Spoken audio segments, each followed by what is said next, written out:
Sure. I was born in Iran in a time where Iran was at war with Iraq. And yeah, it was traumatic to say the least. So one of my first childhood memories is actually bombs dropping in our neighborhood. My father actually, we had the military break into our home and rip him out of my arms and throw him in prison. And over there, what happens is if you go to prison, you really don't know if they're coming back out or if you'll ever see them again. When we actually escaped the country, I was close to 7 or 8 years old. So when I first came to the States, the first things that I experienced was, wow, you can actually go to bed at night and know that you're going to be okay. Like nothing's going to happen. You're not going to have bombs drop on you. You're not going to have the military break down your door or things like that are just it's not going to happen.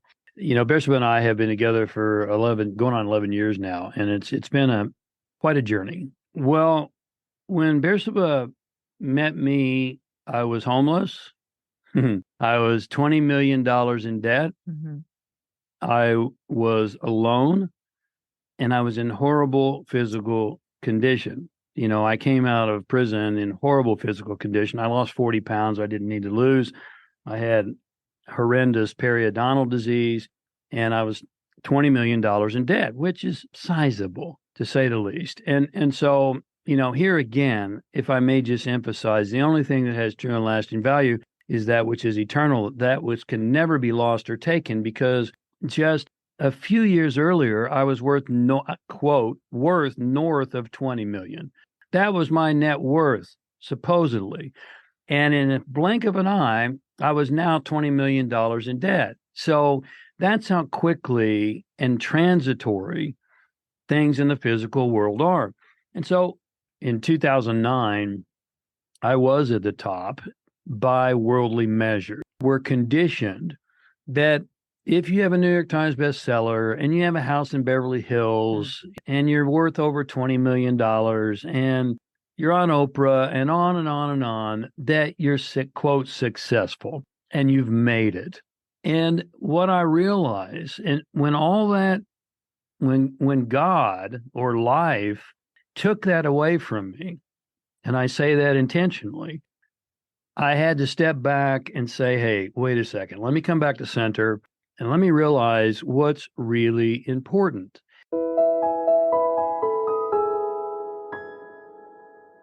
Welcome to Linda's Corner, where we bring more hope, healing, and happiness to the world. My name is Linda Bjork, and today we're going to be talking about resilience and redemption. I'm delighted to welcome James and Bear Ray. James is a New York Times bestselling author, philosopher, and consultant who has appeared on Oprah, Larry King, and The Today Show. Bear is an intuitive consultant who helps people heal from their past and take their power back. And I'll include links to connect with them in the show notes. Welcome, James. Welcome, Bear. I'm so glad that you could join with me today. Thanks, Linda. Thanks for having us. Thank you for having us, Linda. I am looking forward to this conversation, and I hope that what we say today is able to help a lot of people. Mm-hmm. And both of you have gone through hard things. And so as we talk about these stories today, we want to share that hope that as we go through hard things, that there's something good in the end. Bear, is it okay if we start with your story? Sure. I was born in Iran in a time where Iran was at war with Iraq. So one of my first childhood memories is actually bombs dropping in our neighborhood. And yeah, it was traumatic to say the least. We lived in Iran at a time where the so-called revolution happened and the Islamic Republic came and took over the country. And a lot of I'll just say it was the Jewish people, the Baha'i people, and the Christian people were tortured the most. Persecuted, yeah.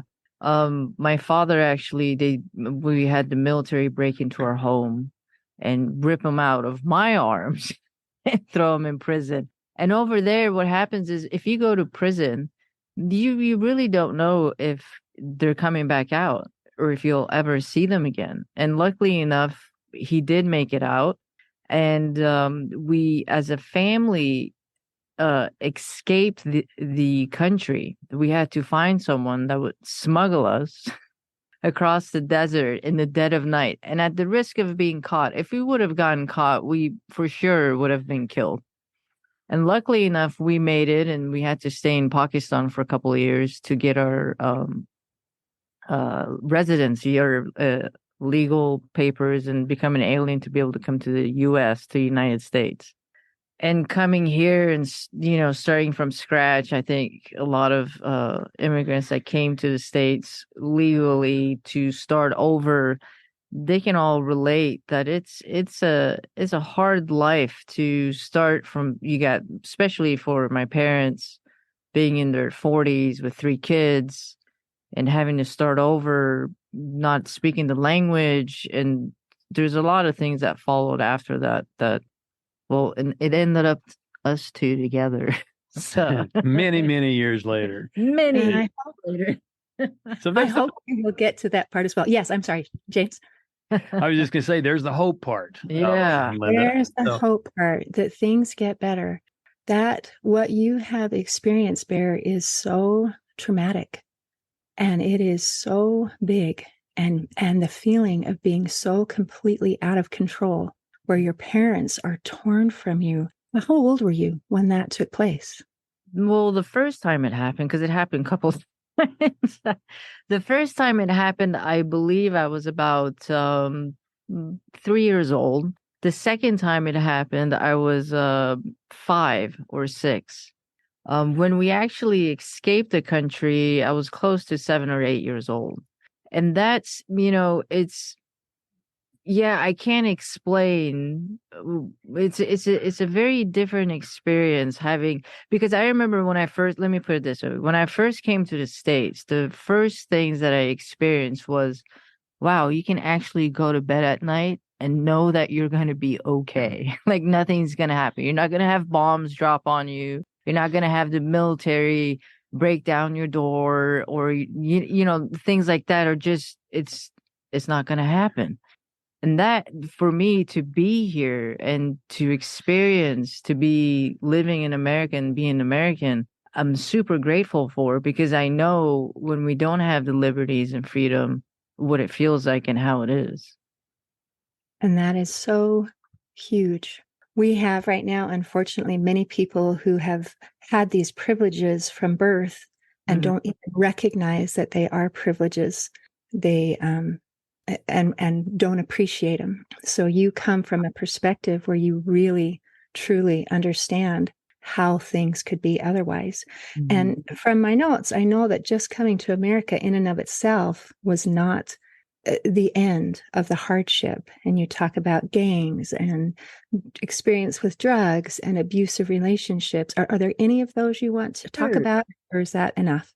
No, I can go into that briefly, because when we came to the States, you can imagine it was very you're already distorted, and you don't, because being from where we were from and experience the things that I've experienced, when you come here, you don't really have anything in common with anyone to begin with. And you don't speak the same language.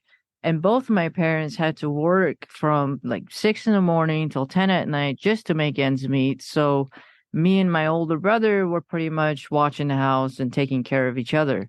And because of that, no parental guidance and the TV raising us, I got into, I hung out with the wrong crowds. I got in gang behavior. I started smoking at a young age and got into drugs and just did not make the right choices. And fast forward a little bit, I cleaned up somewhat and got married in a horrible first marriage, which turned out to be an abusive marriage, because I was following the mold of, yes, you should marry within your culture and within the same, background and this and that.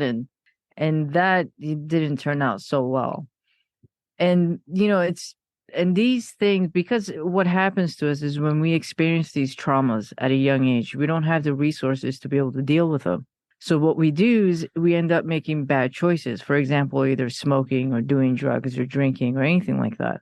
And what we don't realize is that those are an effect of a cause that we couldn't deal with long ago, but now we have this effect. So once I realized, I got to an age in my older years that, these are the effects of all the traumas that I've experienced in my life. Let me take a look at, what happened and because those traumas make you make choices and things you do throughout your life and the behaviors that you have to cope, to be able to cope. Just to be able to feel okay. So I started looking into those, and little by little, doing the cleanup work and the healing work, I was able to put aside, the drugs and the smoking and all that. So, I mean, I could go on, but I'll stop there because I think that's a lot. I appreciate so much that you got into the healing aspect of it, because that is the direction that we really want to take this when we're all said and done, is that we go through hard things. And from what I'm hearing from you, you have experienced war and privation and abuse and relationships and language issues and all of these things being raised pretty much by the TV. And even with all of that, you're able to be heal and to be okay. Yeah. And it takes a while and it takes a process, but it is possible. And so I hope that the people who are listening today, I mean, I doubt there's going to be anyone who has the exact same set of circumstances that you have. And yet they think, oh my gosh, Bear was able to come back and be okay from that. Yeah. Well, then maybe I can heal too. And as we talk about our different experiences, Ray, let's talk about you and let you share a little bit. You've come from a very, very different set of circumstances where for a while you were on top of the world with your New York Times best-selling book. You had so many things going for you. And then a tragedy took place and it changed everything. Would you like to share what you have gone through? Yes, I certainly, I'll do my best to condense it, because it's Bersabeh and I have been together for going on 11 years now, and it's been quite a journey. And in 2009, I was at the top by worldly measures, and I want to make that specific declaration, because one of the things that I think is vitally important for us to understand in today's world, and I became a product of it, is that we're conditioned that if you have a New York Times bestseller and you have a house in Beverly Hills, on Mulholland Drive, and you're worth over $20 million, and you're on Oprah and on and on and on, that you're, quote, successful and you've made it. And what I realize, and when all that, when God or life took that away from me, and I say that intentionally, I had to step back and say, hey, wait a second, let me come back to center and let me realize what's really important. Because, and this is a really important message for today's world, in my opinion, we have gotten away from the sacred and way into the secular. And we have lost our principles and our values and our morals. And we see this all around us.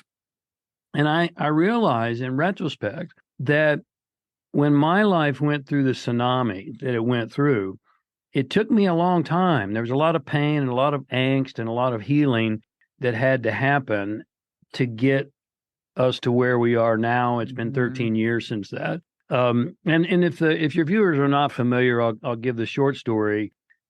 My team and I were conducting a 5-day retreat in Sedona. It was a deep dive into the drivers of why we do what we do. And the drivers are internal, they're not external. And so what we were working on and with is what Bersabeh has alluded to, these unresolved emotional issues that are completely out of our conscious awareness. And that's why it's so vitally important for all of us, if we want to heal, if we want to live a fulfilling life, we have to make the unconscious conscious. And that's work. You said it yourself. It takes work. It takes commitment. It's not an overnight sensation. And so we were doing this, and at the end of these 5-day experience, we had a experiential learning opportunity called a sweat lodge. And maybe some of your viewers are familiar because it was all over the media. The media literally crucified me. And in that sweat lodge, we'd done for 5 years prior, and it was that much of the entire experience. It was just kind of the sizzle on the steak, if you will. It was a way to experientially go into a difficult situation physically and to say, all right, I've done all this spiritual, mental, emotional work for 5 days. And now I'm going to metaphorically go into a difficult situation, and I'm going to feel like I don't want to do this, and I'm going to push through that. And then that we're able, what we call in psychology, to practice transference. That means we can go back home and go, hey, when I face confrontation at home and difficulty, I did that. I can do this. I can transfer that same experience here. Well, at the end of the day, 3 people died in that lodge, and it broke my heart. It literally broke my heart. Now, the reality is, Linda, is that anyone who is a thinking individual had to know it was an accident. And yet the state of Arizona came after me for manslaughter, and they charged me with a crime. It blew my mind. It just literally blew my mind. And so they, long story short, I went through a 4-month trial, 8 hours a day, 5 days a week. And, the way our legal system is structured, the prosecution gets to go first. And so if we know anything about psychology, they already had the whole jury convinced after 4 months, literally 4 months of prosecution about all these things. Well, he lives in Beverly Hills, and he's got all this money, and he does this and he does that, and that I was a horrible person. And so then after all that has been laid groundwork, now the defense gets to go. And so at the end of the day, the jury couldn't find one shred of evidence for manslaughter. Manslaughter is intentional harm. Yeah.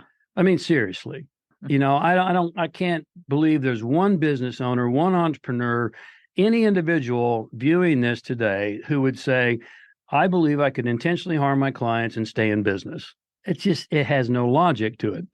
And so they couldn't find one shred of evidence because there wasn't a shred of evidence. It was an accident, a horrible accident. And I don't want to minimize it because, again, it broke my heart, and yet it was an accident. And so the legal system is structured such that they bumped it up to manslaughter because there's a lesser inclusive called negligence.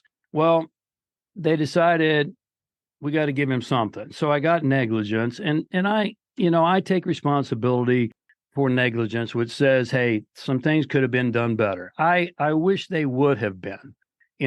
Some things were overlooked. In retrospect, God, I wish they hadn't been. And yet, did I commit a crime? No, it was an accident. But at the end of the day, I went to prison for 2 years, and I lost everything that I had built in life except what was in here. And that's the most valuable. The only thing that has true and lasting value are those things which are eternal. That's just a fact. If it can be lost or taken away, it has no real value. It has use value, but it doesn't have intrinsic value, if you follow. And so that brought me back to heart and to the center and to realization of who I really am. And there's the hope, every significant breakthrough is preceded by a breakdown. And I don't like that any more than you do, but that's a fact, because you have to break down the old. And that's what we're experiencing in our world today. You break down the old so that there's a space for a new emergent. And until I broke down the old, there was no place for something new to come in, like this lovely young lady who I didn't know. We're celebrating our 4th wedding anniversary this month. We've been together 11 years. Yeah, thank you. And I wouldn't trade all the houses in Beverly Hills for that, or all the millions for that. And so anyway, there's a lot more to the story, but prison was a horrible and amazing experience. I'm grateful for it in retrospect. Don't want to do it again. God, please listen to me. I don't want to do it again, but I'm grateful for all the things I learned and experienced. Of course. And I would like to get into the healing thing, but before we do, I want to talk just a little bit about how the person who, when we have an accident, that the person who did the harm also hurts. Because I think sometimes people don't remember that. And if I can just share a brief story, a few years ago, my son was in a motorcycle accident, and he was hit by a car, and it was not good. According to physics, according to the nature of the accident, he should be dead. But fortunately for him and for me and for his sweet wife and his very little children, he is still alive. And I happened to be very near the scene when it took place. So I arrived at the scene of the accident in time to see my son's broken body lying in the middle of an intersection, surrounded by flashing lights, ambulance, police cars, emergency personnel. And that is an image I will never forget. Mm-hmm. And my daughter-in-law, my son's wife, was with me. And after a moment or two, I noticed she wasn't standing near me anymore. And so I went to find her because I was concerned about how she was doing. And she had gone to the driver of the car to ask if he was okay and to let him know that we didn't blame him and that we understood that it was an accident. And she taught me a lesson that day because, quite frankly, I wasn't even thinking about the other driver. I didn't even notice the car. All I could see was my son. And so I appreciate her teaching me and reminding me that even though the driver of that car physically was completely uninjured, the mental and emotional anguish of recognizing that he was responsible for this, fortunately not death in this case, but this severe injury. I just want to remind our listeners that it hurts on both ends. And sometimes when we are hurt, we look for someone to blame, but that doesn't actually solve the pain. That's not the answer. The answer is healing. The answer is healing for each and every person. And I believe that love and forgiveness are very important for healing for everyone. So I'm so sorry for you. I am so sorry for those people who lost their loved ones. I mean, there's nothing good that came out of that situation. But I'm grateful that you were able to heal, and I hope that healing took place for the families as well.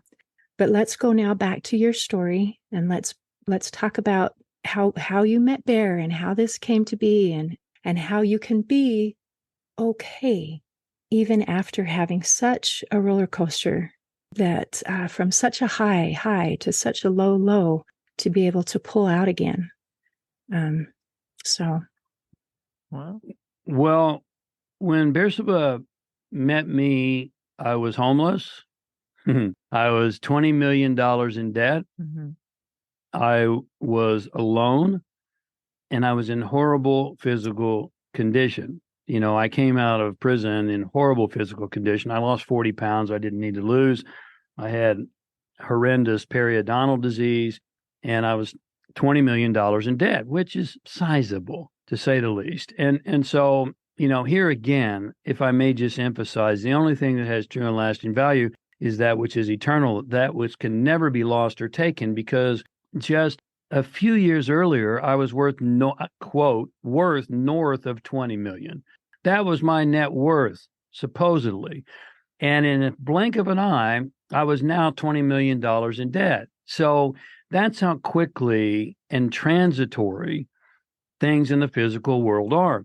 And so I wasn't a real attractive prospect, quite frankly. And when Bersabeh met me, I was 54 years of age, and I was sleeping on my mom's couch.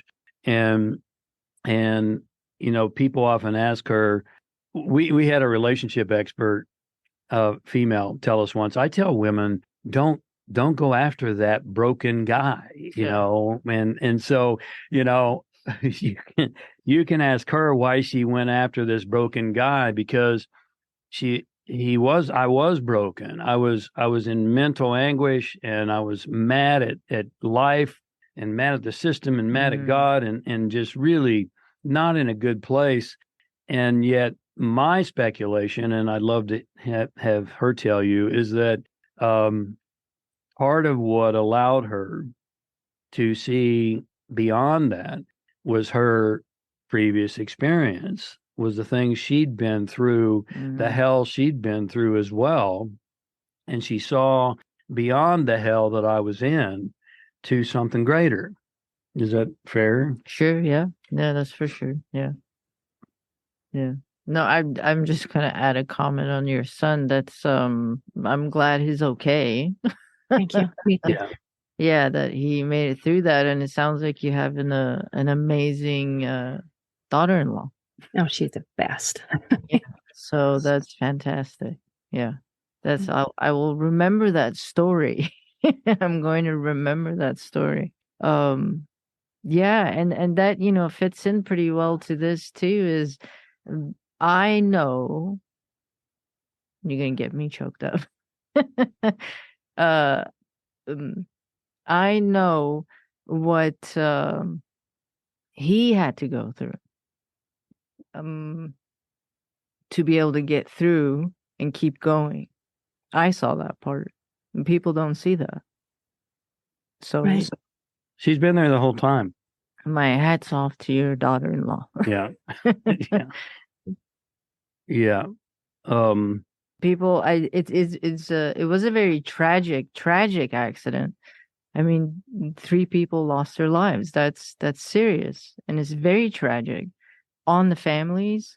Especially he knew those participants very well, intimately. Sometimes more than their own family knew, because they come there to share things in an intimate space where their own families don't even know about it, and then they die on his watch. And he has to live with that for the rest of his days. And nobody can say anything or do anything to ever change that. He has to take that with himself to his grave.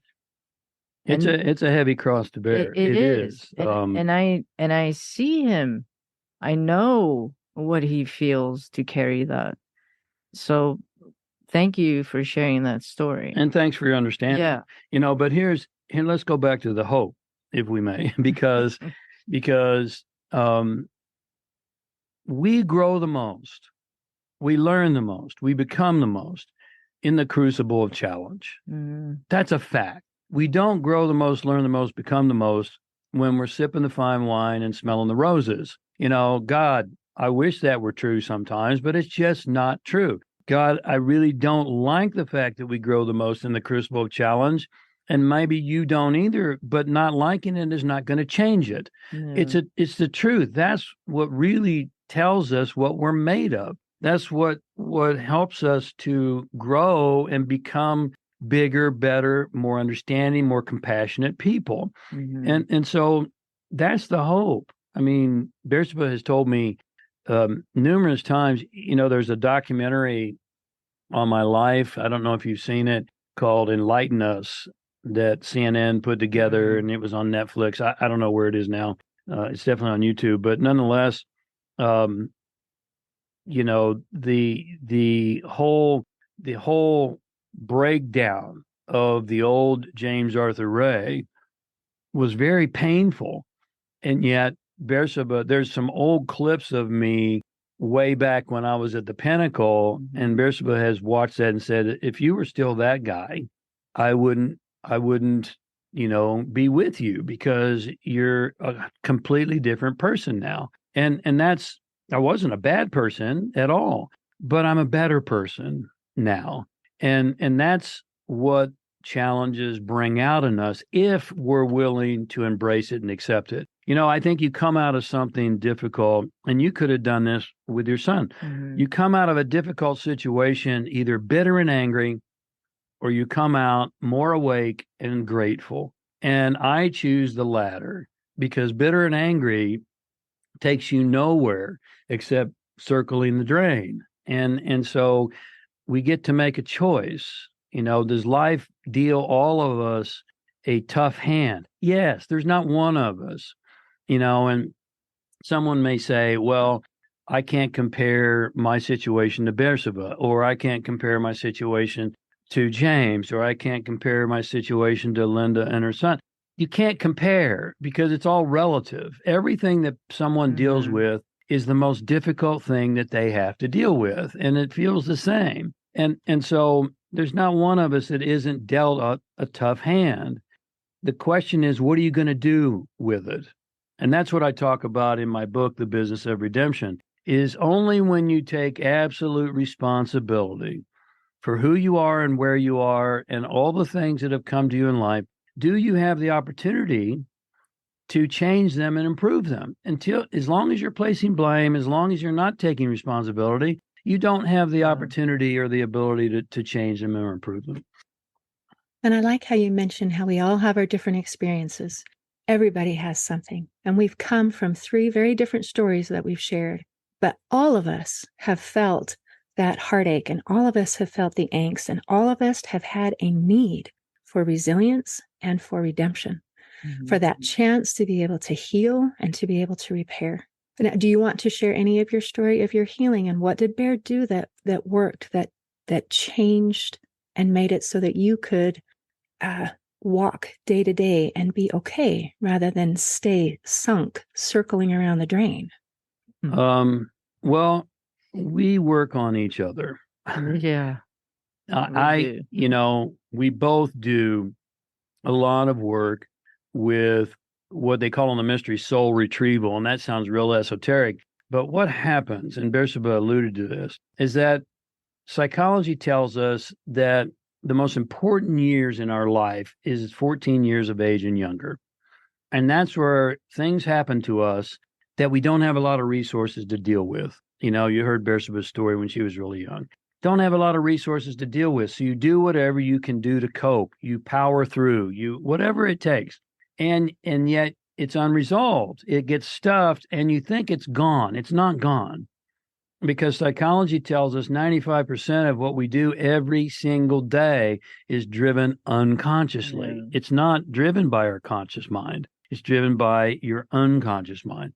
And so the work that we do is helping make the unconscious conscious, because only when you, and this is what Bersabeh did with me, this is what I do with her, and we've done an immeasurable amount of work over the last 11 years, and that's a long time, but it takes that. And so only when you can make the unconscious conscious are you able to observe the block, the hindrance, the barrier, and then you can heal it and integrate it and set yourself free. As long as it's unconscious, you can't deal with it. And so the first thing she did before she really had embraced her intuitive gifts was she believed in me. I'm not sure why, because I wasn't evidencing a lot of believable behaviors at the time. Maybe she can speak to that, but she believed in me. And that I wasn't quite sure I even believed in myself anymore. I had been hammered so hard by the media, literally, and by all platforms of media, mainstream media as well as social media. And I'll tell you, unfortunately, this is a fact. The harshest critics and the hardest hitters were the so-called spiritual community. It's unfortunate, but people who claim to be so loving and claim to be so accepting and claim to want to help others were the harshest critics. And it was really unfortunate. And so, again, I bought in, because going back to where I was in Beverly Hills and on the top of Oprah and $20 million, I realize now that I spent a major portion of my life chasing the opinions of people I didn't even know. I wanted to impress and be accepted by people that I didn't even know. Mhm. Now, that's ridiculous. Logically, that's ridiculous. And yet, how many of us do that? And I wanted the approval of people that I didn't even know or didn't even care about me. And so that all in a nanosecond, I can't tell you how many people, oh, I love you, you've changed my life, all these things. And then just like that, they flipped and they started, oh, he's a money monger, and he's Satan, and he's all these different things. The same people. And so they jumped on the bandwagon. Yeah. And that was one of the great lessons, because here's a young lady who did know me, and she knew me with all of my flaws and all of my brokenness, and she cared. She cared. So, there aren't a lot of, I was telling Bersabeh this morning over coffee, there's not a lot of opinions that I really care about anymore from other people. I care about her opinion of me because she knows me and she cares about me. I care about my brother's opinion because he knows me and he loves me. But everyone else, they don't even know me. They don't even love me. They just speculate about me, and they know about that much, whatever they see on social media. And that's not true. And we all know that. And so that was the first step. And then she believed in me, and she believed so much in me, that she came to work for me without pay. She reached out to me and said, hey, I want to work with you and help you. And I said, well, and she's a graphic designer, and she's got schooling in animation and a lot of talents. And she said, I want to come to work with you. I can help you with your social media. And I said, okay. And that sounds great. And I'm $20 million in debt. I'm not going to be able to pay you. And she said, that's all right. She goes, I have a full-time job. Now get this, Linda. She went to work for me she'd get up at 4 a.m. and she'd work till 6:30 every single day. And then she'd get ready for work and go to work for a whole 8-hour tour and get home about 6:30, grab a quick bite to eat, and then work till midnight for me every single day with no pay for 3 years. It was a long 3 years. Which tells you a lot about her character. For 3 years, because she believed in me and believed in the things that I was talking about. And so I have nothing but admiration and respect and gratitude for her for obvious reasons. And I will just say this, the first 3 years we weren't a couple. She worked for me, and then we became a couple. And now we're married, and now I work for her. And so if you're married, you kind of know, how that works out. Okay. That's karma. I work for her, and I'm totally okay with that. I'm totally good with it. It all paid off. That is wonderful. That's beautiful. So the thing that saved you really was having someone believe in you. Yes. Yeah. To love you, to accept you. And the love was platonic at first, but it was evidenced through work. And that is the answer. There's a scripture that says charity never faileth. And to me, that means the answer is always, what do I do when I don't know what to do? And the answer is love them. Yeah.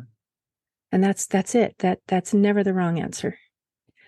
And believing in someone, I think that's beautiful. Well, I'm so glad that you found each other and that you are experiencing success in more of your physical. It looks like you're doing better now than you were. Much better. Relationship, you're doing better, and hopefully so physically and mentally and emotionally, spiritually, financially, hopefully everything is kind of panning out okay.